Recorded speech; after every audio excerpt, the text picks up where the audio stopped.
नमस्कार, स्वागत है आप सभी का संसद टीवी में। मैं हूं प्रीति सिंह। संसद के बजट सत्र के पहले हफ्ते का आज आखिरी दिन है।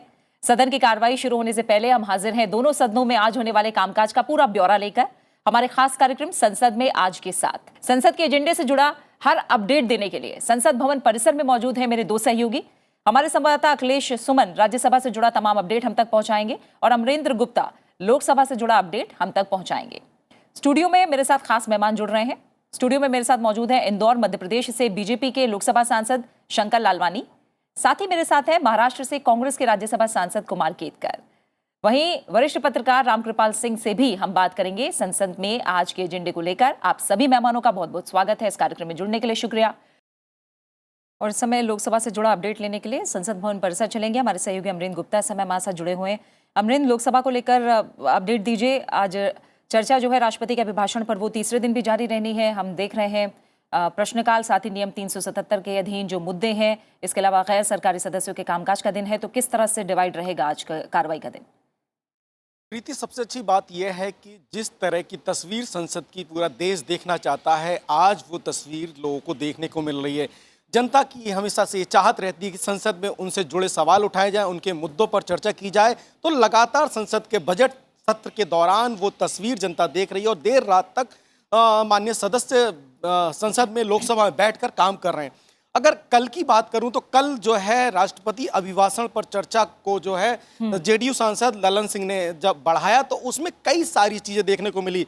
वहां जहां सत्ता पक्ष ने सदन में माननीय बजट पर माननीय सीतारमण जी का धन्यवाद देते हुए इसको आत्मनिर्भर भारत वाला बजट बताया और उसकी कई विशेषताओं को रखी, वहीं विपक्ष ने भी बहुत सकारात्मक तरीके से उसका विरोध तो किया, लेकिन तर्क संगत पूर्ण तरीके से उसका विरोध करते हुए अपनी बात रखी। तो एक अच्छी तस्वीर देखने को मिल रही है।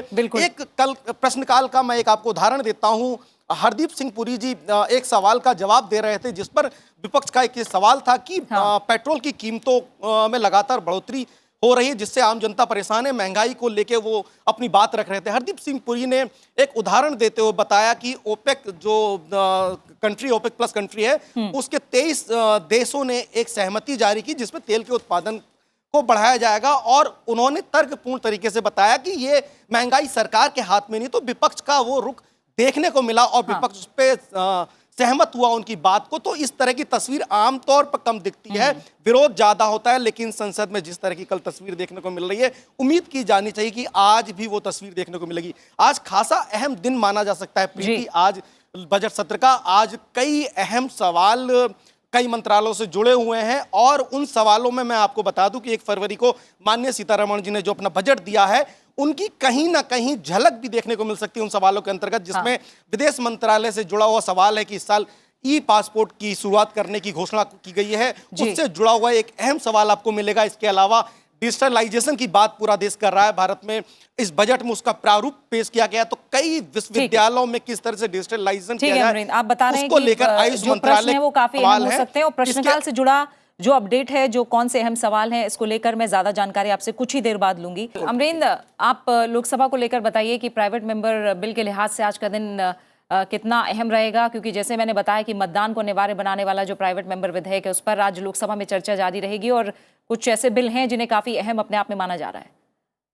जी प्रीति, आज चूंकि शुक्रवार है तो काफी लंबी चौड़ी एक लिस्ट थी प्राइवेट मेंबर बिल्स की जिस पे चर्चा होनी है, जिसमें आपने बताया कि अनिवार्य मतदान को लेकर जो है जनार्दन सिंह सिग्रीवाल जी का उनका बिल लिस्टेड है। इसके अलावा ये काफ़ी अच्छा एक अहम बिल माना जा सकता है क्योंकि पिछले बार जब हमने देखा था सत्र में इस पर काफ़ी अच्छी चर्चा हुई थी, जिसको वो आगे बढ़ाने और पास करने की बात कर रहे हैं। इसके अलावा रवि किशन का एक बिल है जो जिसमें कोविड के दौरान जो कलाकार हैं उनको वेजेस दिया जाए, उसको लेकर आए। लेकिन मैं आपको बता दूं कि प्राइवेट मेंबर बिल एक लंबी श्रृंखला है, लेकिन आज 3 एक अहम सवाल है जिसकी चर्चा करना मैं बहुत एक अहम मानना चाहूँगा, क्योंकि जिस तरह से बजट में माननीय वित्त मंत्री जी ने कई सारी घोषणाएं की, उसमें सबसे बड़ी घोषणा उन्होंने की है वो की है बच्चों की क्लास को लेके, एजुकेशन को लेके, और उन्होंने जिस तरह से ई क्लास की बात की जिसमें 200 चैनल बढ़ाने की बात की गई, इसके अलावा डिजिटलाइजेशन की बात की। तो इसी तरह से इससे जुड़े हुए कई सवाल आयुष मंत्रालय, हेल्थ मंत्रालय के हैं, जिसमें आयुष मंत्रालय से जुड़े हुए कई यूनिवर्सिटीज और कॉलेज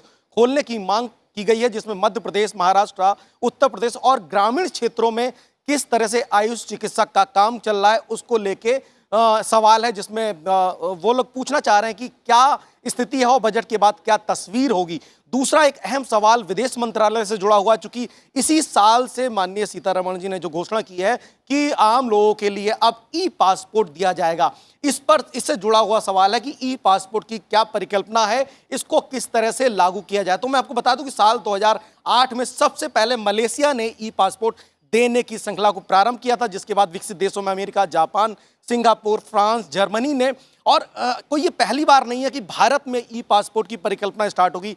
साल 2015 के आसपास 200 राजनयिकों को भारत ने ई पासपोर्ट जारी किया था। लेकिन बड़ी बात यह है कि इस बजट में आम लोगों के लिए भी ई पासपोर्ट की परिकल्पना को अब साकार किया जा रहा है, जिससे उनको इमिग्रेशन में काफी सुविधा मिलेंगी।